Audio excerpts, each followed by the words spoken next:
नमस्ते दोस्तों। आज हम एक ऐसी किताब की दुनिया में उतरने वाले हैं जो किताब कम और इंसान को सुपर ह्यूमन बनाने का एक मैनुअल ज्यादा लगती है। 1200 से भी ज्यादा पन्नों की ये किताब है बेन ग्रीनफील्ड की लिखी बाउंडलेस। और बेन ग्रीनफील्ड कोई आम लेखक नहीं है, वो एक बायोहैकर और एथलीट है जिन्होंने 120 से ज्यादा ट्रायथलॉन और 13 आयरन मैन रेस पूरी की हैं।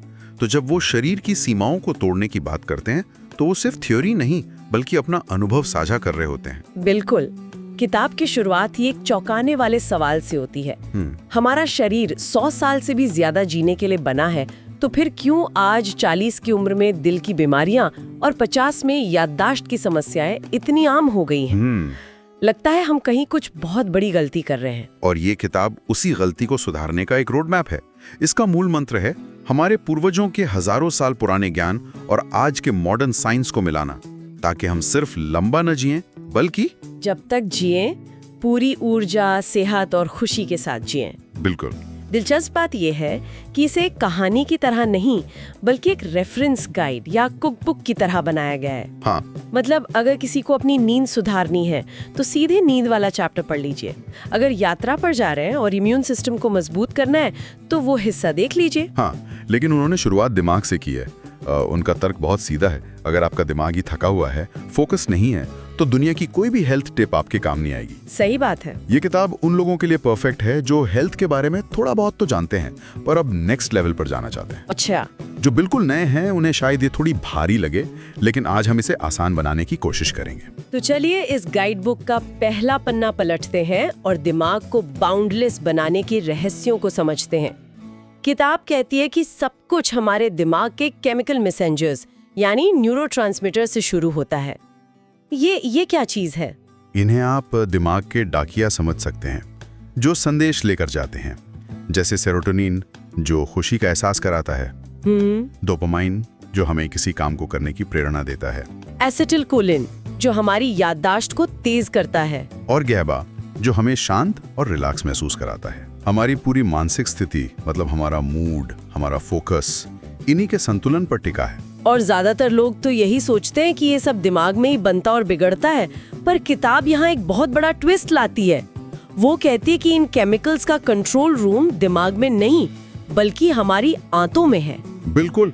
ये सुनकर झटका लग सकता है, लेकिन 90% से ज्यादा सेरोटोनिन हमारी आंतों में बनता है। क्या बात करें, 90%? जी हाँ, इसीलिए हमारे पूर्वज कहते थे कि जैसा अन्न वैसा मन। किताब बताती है कि हमारी आंतों में करोड़ों अच्छे बैक्टीरिया रहते हैं जो इन केमिकल्स को बनाने में मदद करते हैं। तो इसका मतलब ये हुआ कि अगर किसी का मूड खराब रहता है या फोकस नहीं बन पा रहा तो हो सकता है कि दिक्कत उसके दिमाग में नहीं बल्कि उसके पेट में हो। बहुत हद तक, हाँ। अरे वाह। इसीलिए किताब सबसे पहले दही, छाछ, अचार जैसे किण्वित यानी फर्मेंटेड भोजन खाने की सलाह देती है ताकि आंतों में अच्छे बैक्टीरिया की फौज खड़ी हो सके।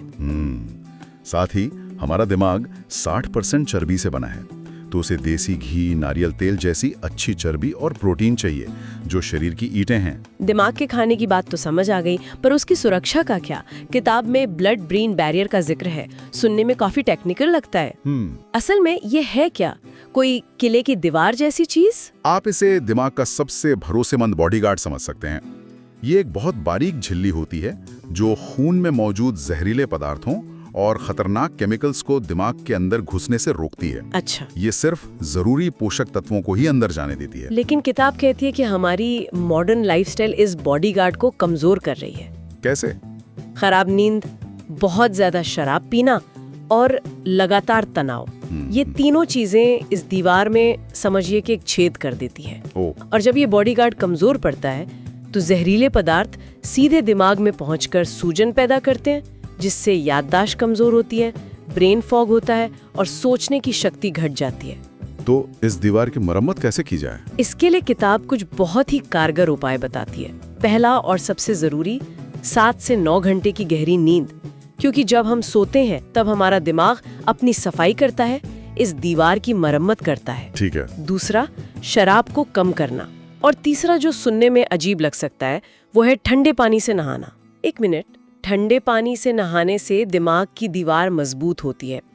ये कैसे काम करता है? मतलब पानी तो शरीर पे लगता है, दिमाग के अंदर कैसे असर करता है? जब शरीर पे ठंडा पानी पड़ता है तो एक हल्का सा शॉक लगता है।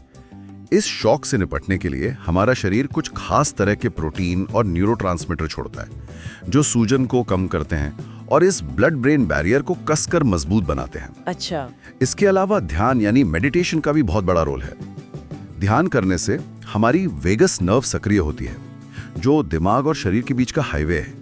जब ये नर्व शांत और मजबूत होती है तो ये दीवार भी मजबूत रहती है। दिमाग के बाद किताब शरीर के एक ऐसे फंक्शन पर आती है जिसे हम सबसे ज्यादा नजरअंदाज करते हैं, सांस लेना। और इसे समझाने के लिए एक नेकेड मोल रैट का बड़ा अनोखा उदाहरण दिया गया है। हाँ, ये एक चूहे जैसा जीव है जो जमीन के नीचे रहता है और लगभग 30 साल तक जीता है, जबकि एक आम चूहा मुश्किल से 2-3 साल जीता है। 30 साल? हाँ, वैज्ञानिकों ने जब इसका अध्ययन किया तो एक हैरान करने वाली बात पता चली। इस जीव का शरीर कार्बन डाइऑक्साइड को बहुत अच्छे से सहन कर सकता है।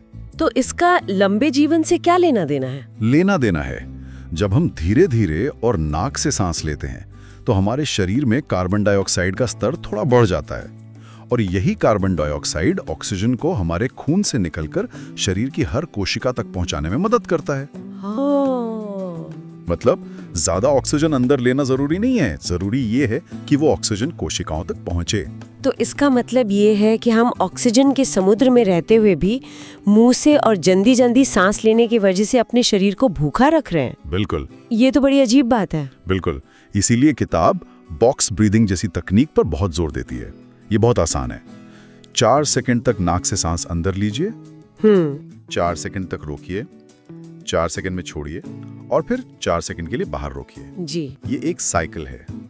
ये न सिर्फ तनाव कम करता है बल्कि शरीर की हर कोशिका को ऊर्जा से भर देता है। सांस की बात हो गई, अब आते हैं नींद पर। नींद की बात चली है तो आजकल तो अच्छी नींद लेना ही एक जंग बन गया है। इस बारे में किताब क्या कहती है? किताब एक बहुत ही जरूरी कॉन्सेप्ट बताती है, क्रोनोटाइप। इसका मतलब है कि हर इंसान के शरीर की एक अपनी घड़ी होती है। अच्छा। कुछ लोग सुबह जल्दी उठने वाले लायन होते हैं, हाँ। उनकी ऊर्जा सुबह सबसे ज्यादा होती है। कुछ लोग रात में ज्यादा एक्टिव रहने वाले वुल्फ होते हैं और ज्यादातर लोग बेर होते हैं जो सूरज के साथ उठते और सोते हैं। तो इसका मतलब ये हुआ कि जो इंसान एक वुल्फ है उसे जबरदस्ती सुबह 5 बजे उठने के लिए कहना उसके शरीर के खिलाफ जाना है। इससे फायदे की जगह नुकसान होगा। बिल्कुल, ये अपने शरीर की प्राकृतिक लय से लड़ने जैसा है। अपनी लय को पहचानना और उसके हिसाब से अपनी दिनचर्या बनाना बहुत जरूरी है। सही है। अच्छी नींद के लिए कुछ नियम तो हम सब जानते हैं, जैसे शाम को फोन और टीवी की नीली रोशनी से बचना और कमरा ठंडा और अंधेरा रखना। लेकिन किताब एक और दिलचस्प बात बताती है, वो है सुरक्षा का एहसास। भारी कंबल से अच्छी नींद आती है। मैंने तो हमेशा सोचा था कि इससे गर्मी लगेगी और बेचैनी होगी। ये तो बिल्कुल उल्टा है। इसके पीछे मनोविज्ञान है। जब हमारे ऊपर एक भारी कंबल का दबाव पड़ता है तो हमारे शरीर को वैसा ही एहसास होता है जैसा माँ के गले लगने से होता है। इससे शरीर में सेरोटोनिन और मेलाटोनिन जैसे हार्मोन निकलते हैं जो हमें शांत करते हैं और गहरी नींद लाने में मदद करते हैं। इसे ग्रेविटी ब्लैंकेट कहते हैं। कमाल है। चलिए अब बात करते हैं व्यायाम की। खासकर 30-40 की उम्र के बाद शरीर में क्या बदलाव आते हैं और किताब उसके लिए क्या समाधान बताती है? 30 की उम्र के बाद अगर हम कुछ न करें तो हर साल हमारी मांसपेशियां कमजोर होने लगती हैं। इस प्रक्रिया को सार्कोपीनिया कहते हैं। सार्कोपीनिया? हाँ, ये बुढ़ापे की सबसे बड़ी वजहों में से एक है। इसे रोकने का सिर्फ एक ही तरीका है, भारी वजन उठाना। लेकिन कई लोग भारी वजन उठाने से डरते हैं, उन्हें लगता है चोट लग जाएगी। किताब कहती है कि सही तरीके से किया गया भारी व्यायाम सबसे सुरक्षित है। वो 3 तरह के व्यायाम का एक मिश्रण बनाने को कहती है। ओके। पहला, हफ्ते में 2 से 3 बार भारी व्यायाम जैसे स्क्वाट्स और डेडलिफ्ट्स। ये आपके हार्मोन्स और हड्डियों के लिए अमृत हैं। दूसरा, धीमी गति की कसरत, रोजाना 5-6 मील चलना। ये हमारे पूर्वज हर रोज करते थे। और तीसरा, कभी कभी बहुत तेज दौड़ना, जैसे 30 सेकंड के लिए अपनी पूरी ताकत से स्प्रिंट लगाना और फिर आराम करना। और आराम का क्या महत्व है? लोग अक्सर इसे नजरअंदाज कर देते हैं। किताब के मुताबिक आराम व्यायाम जितना ही जरूरी है। जब हम कसरत करते हैं तो मांसपेशियां टूटती हैं। जब हम सोते हैं और आराम करते हैं तभी शरीर उनकी मरम्मत करता है और उन्हें पहले से ज्यादा मजबूत बनाता है। बिना आराम के व्यायाम करना एक दीवार को बिना सीमेंट के बनाने जैसा है, वो ढह जाएगी। किताब में गर्मी और सर्दी का इस्तेमाल करके शरीर को मजबूत बनाने का एक पूरा चैप्टर है। ये मुझे बहुत दिलचस्प लगा। ये हॉर्मेटिक स्ट्रेस के सिद्धांत पर आधारित है। मतलब शरीर को थोड़ी मात्रा में ऐसा तनाव देना जो उसे नुकसान ना पहुंचाए बल्कि उसे और मजबूत बना दे। तो हॉर्मेटिक स्ट्रेस एक टीके की तरह है। हम शरीर में थोड़ी सी बीमारी डालते हैं ताकि वो असली बीमारी से लड़ना सीख जाए। यहाँ हम थोड़ा सा तनाव जैसे ठंडा पानी डालते हैं ताकि शरीर असली तनाव झेलने के लिए मजबूत बन जाए। क्या बेहतरीन एनालॉजी है। बिल्कुल यही बात है। हम एयर कंडीशनिंग में रहकर अपने शरीर को बहुत ज्यादा आराम दे चुके हैं। ठंडे पानी से नहाने से खून का बहाव तेज होता है और शरीर में ब्राउन फैट सक्रिय होता है जो चर्बी जलाने वाली भट्टी की तरह काम करता है। वहीं सोना या भाप लेने से पसीने के जरिए शरीर से जहरीले पदार्थ बाहर निकलते हैं। यह शरीर के लिए एक तरह का रीसेट बटन है। और खाने पीने को लेकर किताब का क्या नजरिया है? आज बाजार में कीटो, वीगन, पेलियो हजारों डाइट मौजूद है। किताब कहती है कि कोई एक डाइट सबके लिए काम नहीं कर सकती क्योंकि हर शरीर अलग है, लेकिन कुछ सिद्धांत हैं जो सब पर लागू होते हैं। पहला, प्राकृतिक भोजन खाएं, वो चीजें जो खेत से आती हैं, फैक्ट्री से नहीं। ठीक है। दूसरा, जरूरत से ज्यादा ना खाएं। जापान में कहावत है हारा हाचिबू, जिसका मतलब है जब आपका पेट 80% भर जाए तो खाना बंद कर दो। हारा हाचिबू। हाँ। और तीसरा, कभी कभी उपवास करें। उपवास यानी फास्टिंग? किताब में ऑटोफेजी का जिक्र है, ये क्या होता है? ऑटोफेजी शरीर का अपना रिसाइकलिंग प्रोग्राम है। जब हम कुछ घंटों के लिए भूखे रहते हैं तो हमारी कोशिकाएं अपने अंदर के कचरे, खराब और पुराने हिस्सों को खाकर खुद को साफ और जवान बना लेती हैं। मतलब ये शरीर की अंदरूनी सर्विसिंग है? बिल्कुल। इसी सिलसिले में किताब ब्लू जोन्स का भी जिक्र करती है, दुनिया की वो जगह जहां लोग सबसे लंबा और स्वस्थ जीवन जीते हैं। हाँ, जैसे जापान का ओकिनावा, इटली का सार्डिनिया।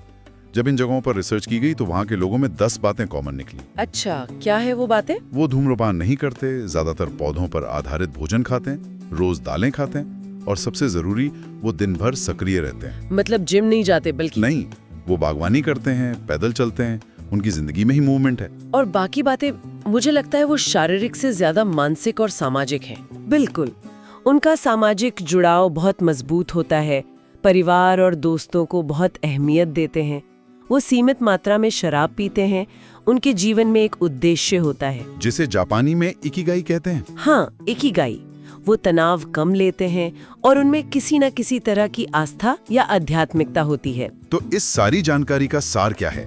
कुछ ऐसे छोटे छोटे कदम जो कोई भी अपनी रोजमर्रा की जिंदगी में तुरंत अपना सकता है। जरूर। किताब ऐसे बहुत से सुझावों से भरी है, जैसे खाना खाने से ठीक पहले 3 गहरी सांसें लें। बस 3 गहरी सांसें लें? हाँ, ये आपके शरीर को फाइट या फ्लाइट मोड से निकालकर रेस्ट एंड डाइजेस्ट मोड में ले आता है, जिससे खाना बेहतर पचता है। ये तो बहुत आसान है। और कुछ? पुरुषों में टेस्टोस्टेरोन बढ़ाने के लिए स्क्वाट्स और डेडलिफ्ट सबसे अच्छे व्यायाम हैं। साथ ही विटामिन डी, जिंक और मैग्नीशियम जरूरी हैं। सांस लेने की एक छोटी सी ट्रिक है। अपनी जीभ को हमेशा मुंह के ऊपरी हिस्से यानी तालू से लगाकर रखें।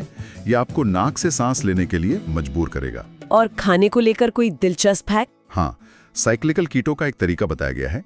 इसका मतलब है कि आप दिन भर कम कार्बोहाइड्रेट वाला खाना खाएं। ओके। और अपने हिस्से के कार्ब्स जैसे चावल या रोटी रात में अपने वर्कआउट के बाद खाएं। अच्छा। इससे कीटो डाइट के फायदे भी मिलते हैं और आपको अपना पसंदीदा खाना भी नहीं छोड़ना पड़ता। ये किताब तो ज्ञान का भंडार है, लेकिन क्या इसकी कोई आलोचना भी है? कोई ऐसी बात जिससे सावधान रहने की जरूरत है? हाँ, ये जरूरी सवाल है।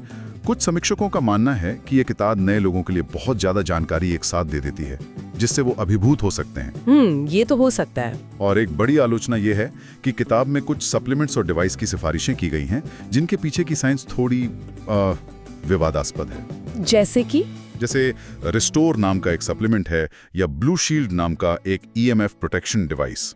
इनके दावों पर कई वैज्ञानिक सवाल उठाते हैं। साथ ही किताब में कहीं कहीं जानकारी में असंगति भी है। जैसे एक जगह हल्दी यानी कर्क्यूमिन की 1000 मिलीग्राम डोज बताई गई है तो दूसरी जगह 8000 मिलीग्राम। तो इससे सबक ये मिलता है कि किसी भी सलाह को आंख बंद करके मानने से पहले अपनी तरफ से भी रिसर्च करना बहुत जरूरी है। बिल्कुल सही।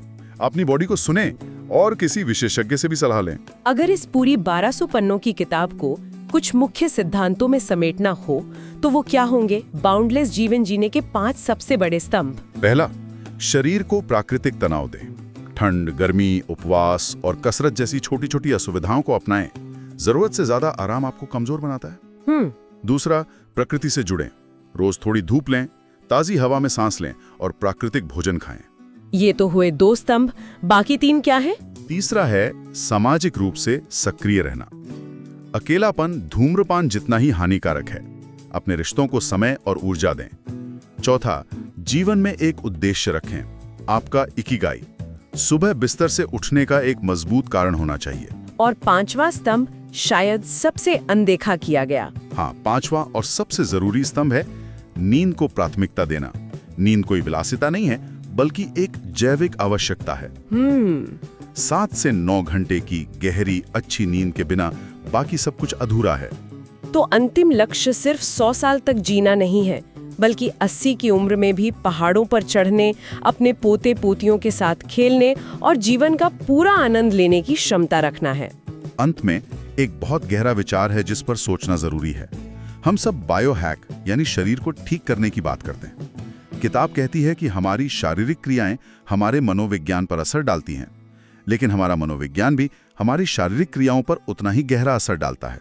यानी ये एक 2 वे स्ट्रीट है, मन का असर तन पर और तन का असर मन पर। तो सारे शारीरिक हैक्स से परे असली और सबसे बड़ा सवाल ये है, हम अपने तंत्रिका तंत्र को कैसे इतना शांत और मजबूत बना सकते हैं कि रोजमर्रा की छोटी छोटी बातें हमारे अंदर तनाव और चिंता पैदा ना कर पाएं। शायद अपनी भावनाओं को नियंत्रित करना ही सबसे बड़ा बायोहैक है।